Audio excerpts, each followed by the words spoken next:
Сегодня я хотел бы проанализировать некоторые положения резолюции Европарламента, которая была одобрена 7 октября 2021 года и за которую проголосовало 506 депутатов Европейского парламента из всех государств-членов, участников Европейского Союза. Это важный документ, это документ направления действий, в том числе это дополнительный инструментарий для демократических сил Беларуси, для белорусского общества в целом, для достижения тех целей, которые поставили мы с вами, главное из которых освобождение всех политических заключенных, это ответственность всех виновных, прекращение репрессий и проведение новых демократических выборов. Если вы не будете возражать, я хотел бы, конечно, некоторые цитаты приводить в ходе нашей беседы. Но прежде всего очень часто возникает вопрос, почему Европейский Союз принимает санкции. Мне недавно понравилось высказывание известного экономиста Чалова, что санкции — это ответственность. Это ответственность как за правонарушение. Например, вы нарушили правила дорожного движения, за это вам грозит штраф. В следующий раз более высокий штраф или лишение прав. Здесь, конечно, масштаб уже совсем другой, это преступление против белоруса, и за это грозят очень серьезные санкции. И поэтому для того, чтобы в последующем у системы, у людей, представляющих эту систему, не было желания дальше нарушать законы, нарушать международные нормы и правила, для этого и вводятся санкции, чтобы просто это остановить, чтобы дальше это те люди, которые это делают, прекратили осуществлять. Так вот, почему была принята эта резолюция? Год прошел после сфальсифицированных режимом выборов. И это все понимают, это все признают. Необходимо было оценить ситуацию в течение этого года. И в преамбуле, в обосновании принятия этой резолюции фактически констатируется, что за этот период 40 тысяч белорусов были задержаны, что задокументировано различными документами, имеющими в распоряжении правозащитных организаций, а также очень большое количество пыток, которые осуществляются в отношении тех лиц, которые были подвергнуты задержанию или тюремному заключению. К сожалению, есть факты, как мы знаем с вами, убийств и лиц, которые пропали без вести. Здесь приводятся данные 720 политических заключенных, но мы с вами знаем, что уже по мнению правозащитных организаций, по оценкам правозащитных организаций, уже более 800, а реально это 1000 политических заключенных. 4600 уголовных дел против граждан Беларуси. 250 организаций гражданского общества были ликвидированы. Это все в обосновании той резолюции, которая принята Европейским парламентом. Оказывается давление на белорусские профсоюзы. Белорусские власти не расследуют тысячи сообщений о жестокости полиции, поданных с августа 2020 года. 23 мая рейс Ryanair был насильственно перенаправлен в Минск по приказу Александра Лукашенко под ложным предлогом, поставив под угрозу безопасность 170 пассажиров. Это все я говорю про обоснование принятия резолюции Европарламента 7 августа 2021 года. Лукашенко публично пригрозил наводнить Европейский Союз, в частности соседние Литву и Польшу, мигрантами и наркотиками. Эта угроза была реализована путем использования мигрантов в политических целях. Режим Лукашенко разработал схему переправки мигрантов из Ирака, Турции и других стран в Минск. И с помощью белорусских пограничников, о чем я очень сожалею, что в это ввязались именно белорусские пограничники, способствовал их незаконному въезду и продолжает способствовать на территории Европейского Союза. Фактически осуществляется гибридная атака Беларуси, направленная на дестабилизацию ситуации в Европейском Союзе. 3 августа этого года Виталий Шишов, основатель Белорусского дома в Украине, был найден повешенным. 17 сентября этого года Генеральная прокуратура Беларуси приостановила расследование смерти Романа Бондаренко. После недавней стрельбы со смертельным исходом в Минске, унесшей жизни Андрея Зельцера и агента КГБ, более 100 человек, которые прокомментировали это событие в социальных сетях, были арестованы режимом и принуждены дать признательные показания. К сожалению, и мы видели примеры с вами пыток, когда людей под пытками принуждали раскаяться в совершенных действиях. Принимая во внимание, что Россия и Беларусь создали совместный учебный центр ВВС ПВО в Гродно, менее чем в 15 километров от границ с Польшей, возможно постоянное размещение российских войск в Беларуси, в то время как Лукашенко объявил о планах приобрести у России к 2025 году вооружение на сумму $1 миллиард США. Это тоже основание принятия этой резолюции. Режим Лукашенко приказал нескольким дипломатам и сотрудникам посольства ЕС покинуть территорию Беларуси, закрыв фактически дипломатические каналы связи. Беларусь начала коммерческую эксплуатацию белорусской атомной электростанции в Островце без выполнения всех рекомендаций по безопасности, содержащихся в отчете ЕС о стресс-тестах 2018 года. Не предоставляется достоверная информация о событиях на площадке АЭС. Принимая во внимание, что Европейский Союз уже ввел санкции в отношении 166 физических и 15 юридических лиц, и здесь уже мы переходим к вами к содержательной части самой резолюции. Что резолюция, какие действия предлагает осуществить в рамках Европейского Союза, как Еврокомиссии в целом, службе внешних связей, так и государствам-членам Европейского Союза.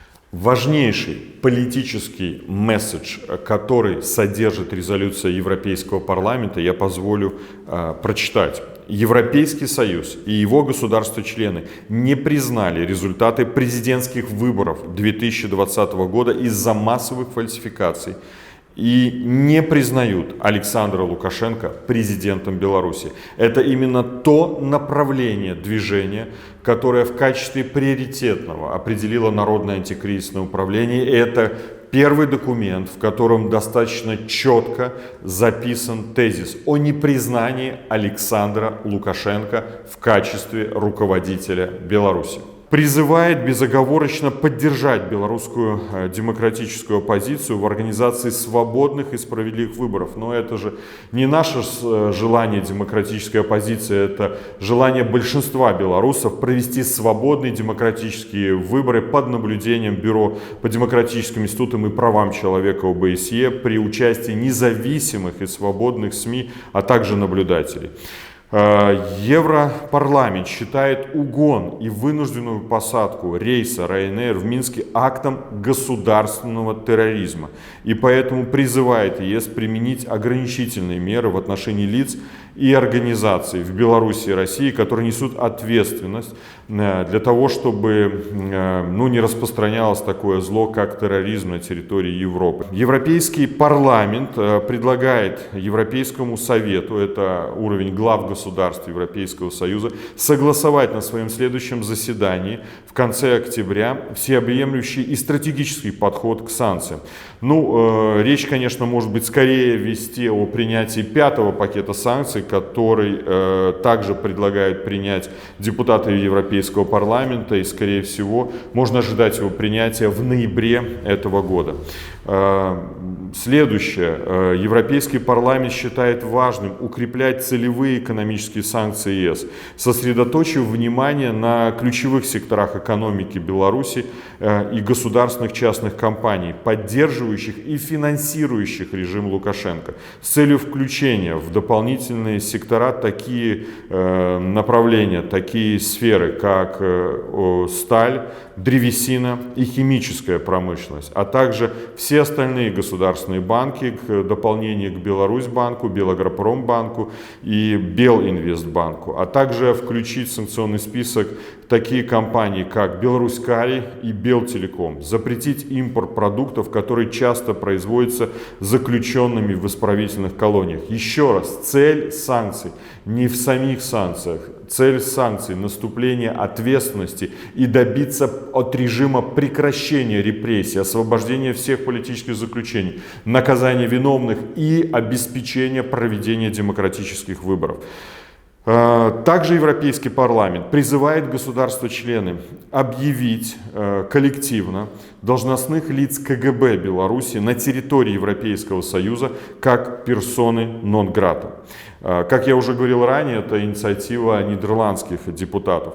Также Европейский парламент предлагает государствам-членам отозвать для консультаций своих послов из Минска в качестве политического сигнала режиму Лукашенко. Но мы уже знаем, что сам режим буквально на днях выслал посла Франции из Беларуси в связи с тем, что Франция отказалась, чтобы ее посол вручил верительные грамоты непризнанному Александру Лукашенко в качестве президента Беларуси.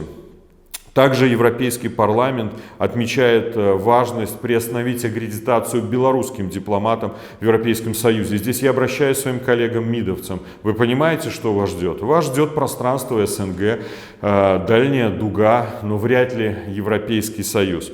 Поэтому, служите дальше режиму, служите, наверное, ради этого вы пришли на дипломатическую службу, и именно ради этого вы приносили присягу, как дипломатические службы Республики Беларусь. Служить верой и правдой, прикрывать глаза на массовые нарушения законов в нашей стране, когда на ваших глазах убивают, пытают людей, репрессируют, а вы будете ходить это оправдывать? Нет, извините, я сказал неправду, вы даже не ходите и не оправдываете, вы сидите как мыши под вениками, вас не слышно, не видно ни в одной стране Европейского Союза, за исключением моего старого приятеля господина Амбразевича в Женеве, который с пеной у рта пытается доказать, какую демократическую страну построил диктатор Лукашенко. Юрий, что ж, вперед, наверное, как говорят у нас, флаг в руки. Сожалею, что вы делаете это, сожалею, что вы как дипломат позорите честь белорусской дипломатии. Также Европейский парламент призывает Европейский Союз, его государства-члены и международные организации активизировать усилия по ликвидации организованных государством, то бишь Беларусью, потоков торговли людьми. То есть фактически признается, что происходит на линии государственной границы ЕС и Беларуси, это торговля людьми. Необходимо использовать дипломатические каналы давления на страны происхождения мигрантов, а также вводить санкции в отношении белорусских должностных лиц, физических и юридических лиц, причастных к этому. И соответствующие списки уже готовы, и они находятся на рассмотрении национальных правительств, как и Польши, Литвы, так и Латвии, так и в целом Европейской комиссии. Европейский парламент поддерживает предложение комиссии приостановить действие некоторых статей соглашения ЕС об упрощенном визовом режиме с Республикой Беларусь, направленных против конкретных категорий должностных лиц, связанных с режимом Лукашенко. И здесь я хочу подчеркнуть, без воздействия на обычных граждан Беларуси. То бишь, те санкции, те сложности, которые возникнут с получением виз, они будут касаться государственных служащих, государственных чиновников, но не будут касаться простых белорусов. Также в резолюции отмечается необходимость включения целой категории лиц, которые могут быть объектом индивидуальных ограничительных мер в будущие пакеты санкций. Европейский парламент также делает очень серьезный, очень важный политический месседж. Он отвергает все соглашения, достигнутые Лукашенко после 5 ноября 2020 года, то есть с того момента, когда его полномочия прекратили действовать. И здесь это делается в контексте возможных соглашений с Российской Федерацией. Ставится вопрос о том, что если Российская Федерация продолжит действия, направленные на то, чтобы инкорпорировать Беларусь, нарушать наш суверенитет и независимость, необходимо рассмотреть вопрос о введении дополнительных мер сдерживания в отношении Российской Федерации. Кстати, этот вопрос очень часто задаете вы в комментариях, и это один из ответов, который заложен в документе Европейского парламента. Европейский Союз должен внести свой вклад в судебную стратегию и участвовать вместе с партнерами в международном судебном процессе, включая универсальную уголовную юрисдикцию для осуждения Александра Лукашенко и членов его режима лично за преступления, совершенные против народа Беларуси в массовых масштабах. Европейский парламент также предлагает рассматривать платформу, которая аккумулирует все данные о преступлениях, для того, чтобы эти данные были переданы в Международный суд для последующих рассмотрения уголовных дел. Также говорится о том, что необходимо рассматривать вопрос Белоруссии в контексте совершенного террористического акта и нарушений Чикагской конвенции, Монреальской конвенции, Конвенции ООН против пыток, совершенных режимом Лукашенко. Также это вынужденный посыл для иностранных компаний, которые зарегистрированы на территории Европейского Союза, проявлять особую осмотрительность и брать на себя ответственность, в том числе за соблюдение прав человека, и воздержаться от любых, да, к сожалению, мы должны этим сказать, это не соответствует интересам Беларуси, но это также мера ответственности, которую несет режим, воздержаться от любых новых инвестиций и публично выражать протест белорусским властям против продолжающихся репрессий. Это, конечно, говорит о том, что экономическое положение, экономическое поле для развития в Беларуси будет только сужаться до тех пор, пока режим будет находиться у власти.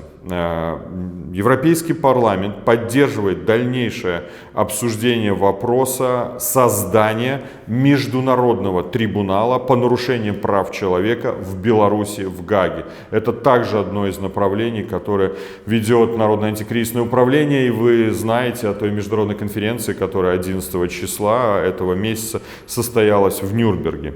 Европейский парламент говорит о важности создания народных посольств Беларуси по всему миру и призывает оказывать Европейской комиссии необходимую помощь народным посольствам. Фактически это наши с вами новые дипломатические институты и учреждения, имеющие, конечно, сегодня общественную основу, но это прообразы власти, представительства белорусской власти за рубежом. И также Европейский Союз поддерживает запрет импорта энергии с белорусской атомной электростанции. Это, кстати, еще раз говорит о том, что экономическая эффективность от строительства, от вложенных огромных ресурсов, от долгов, которых возникли для нашей страны из-за бездумного, безрассудного плана строительства БелАЭС, только будет возрастать, и эта проблема, к сожалению, будет той проблемой, с которой столкнется новое правительство Беларуси, и должно будет найти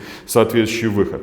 Еще раз, это очень четкие предложения, это очень четкая карта действий, направления, которые в случае реализации дадут соответствующий эффект давления на власть. У власти есть всегда выбор. Она может, власть функциональная, конечно, власть нелегитимная, она может пойти на то, чтобы освободить тысячи политических заключенных, начать уголовное расследование и назначить выборы. Но мы знаем ответ. Диктатор Лукашенко никогда на это не пойдет.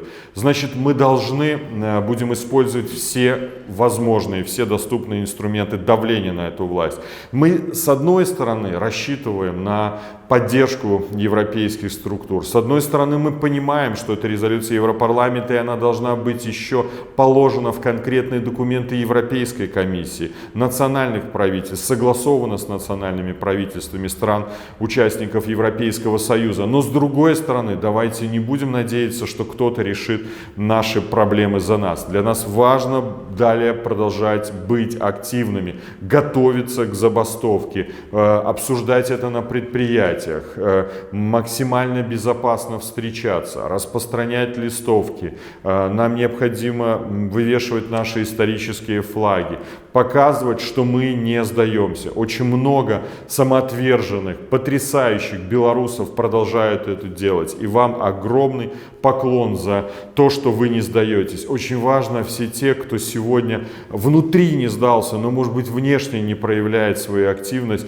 чтобы максимально безопасно вы возвращались к активным действиям. Мы должны быть готовыми к тому, что наступит тот решающий момент, когда мы вернемся на улицы, когда мы заставим эту власть уйти навсегда с нашей страны, потому что мы хотим хорошей жизни, будущего для нас с вами, для наших детей. И все это в наших силах. Если мы будем объединены, если мы все будем вместе и не будем только надеяться, что кто-то решит наши проблемы за нас.